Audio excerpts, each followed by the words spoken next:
कि वो डीएनए की बात न करें, और अगर डीएनए की बात करते हैं तो मैं भी अपना डीएनए और हम सब लोग अपना डीएनए चेक कराना चाहते हैं। और मुख्यमंत्री जी आप भी अपना डीएनए चेक करा दो। आपको याद होगा दीवाल में कितने रुपए निकले थे? 250 करोड़, और सब बताए गए थे कि हमारे हैं वो पैसे। मैं फिर पत्रकार साथियों के माध्यम से जो कारोबारी उससे कहता हूं कि हमारा पैसा वापस कर दो। हमें 2027 का चुनाव लड़ना है।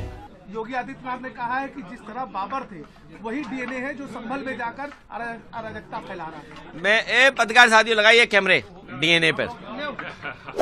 ये हम देखिए, मुझे नहीं पता कि मुख्यमंत्री जी कितना साइंस जानते हैं, मुख्यमंत्री जी ने कितनी बायोलॉजी पढ़ी है मैं नहीं जानता हूं, लेकिन मैं उनसे एक बार निवेदन करना चाहता हूं कि बार बार वो डीएनए की बात कर रहे हैं, डीएनए की बात न किया करें।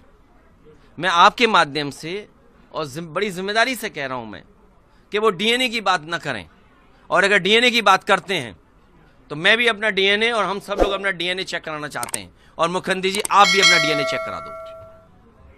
मैं भी चेक कराना चाहता हूं अपना डीएनए, और मुख्यमंत्री जी आप भी अपना डीएनए चेक करा दो। इसलिए मेरा निवेदन है कि डीएनए की बात मुख्यमंत्री जी को शोभा नहीं देती है।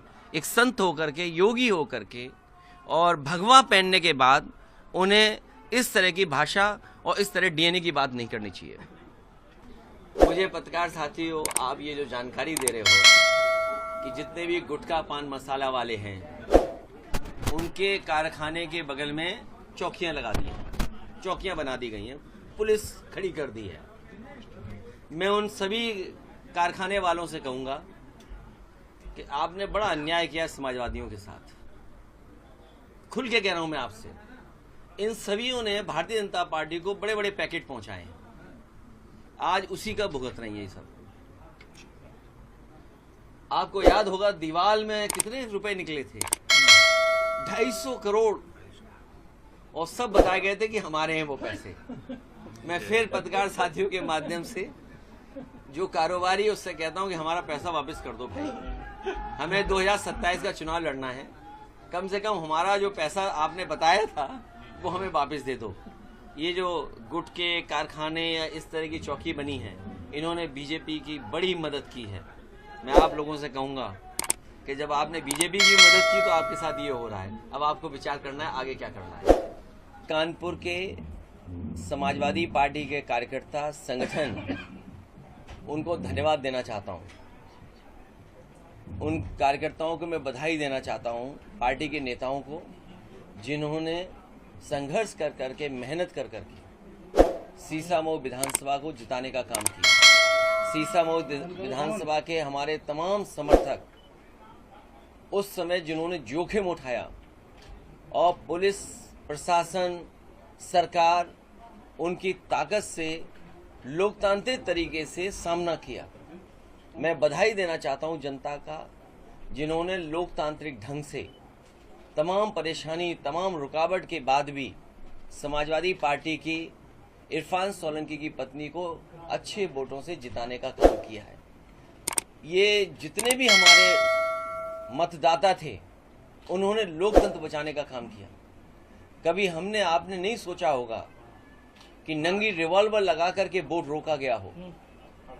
उन महिलाओं की बहादुरी और जहां जहां हमारे समाजवादी साथी थे उनकी बहादुरी की वजह से लोकतंत्र में जो हमारा अधिकार है वोट डालने का, हम लोगों ने वोट डाला और उसका परिणाम ये हुआ कि समाजवादी पार्टी वोट यहां से जीती है।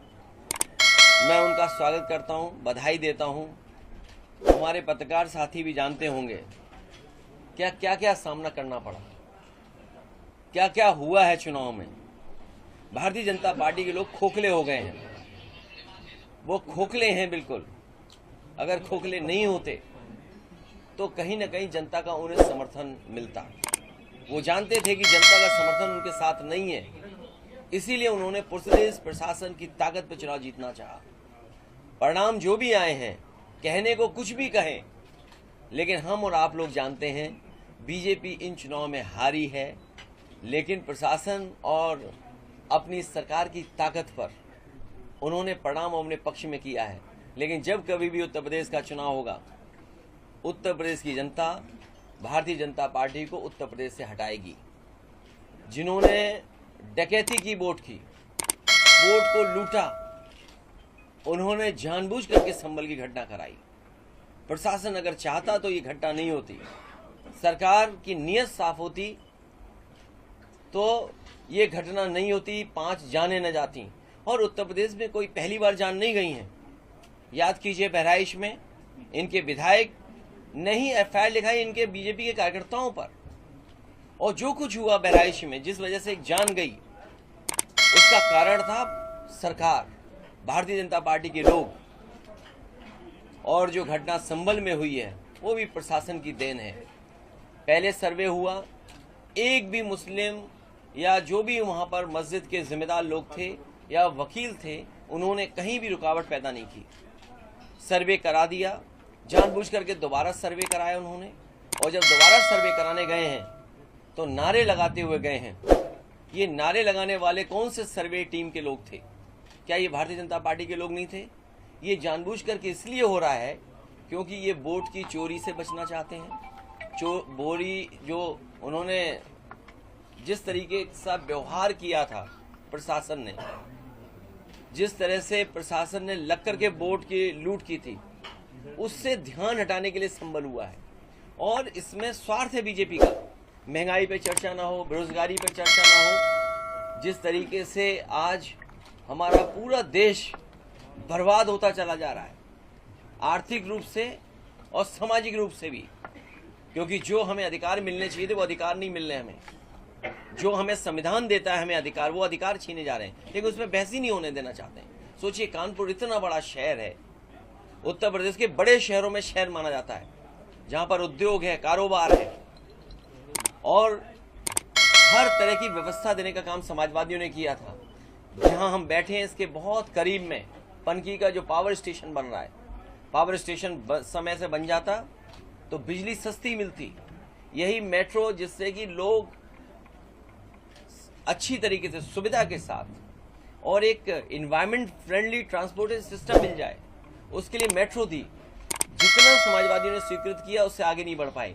अगर मैं आज आपसे कहूं कि मैं उस सेल्फी पॉइंट पे जाना चाहता हूं जहां पे कभी मुख्यमंत्री जी ने सेल्फी ली थी, क्या हालत है सोचो माँ गंगा की, बर्बाद कर दी है, गंदगी सीधी सीधी जा रही है। इसीलिए मैं कह रहा हूं कि जो सेल्फी लेकर के भूल गए, उनसे क्या उम्मीद करोगे आप?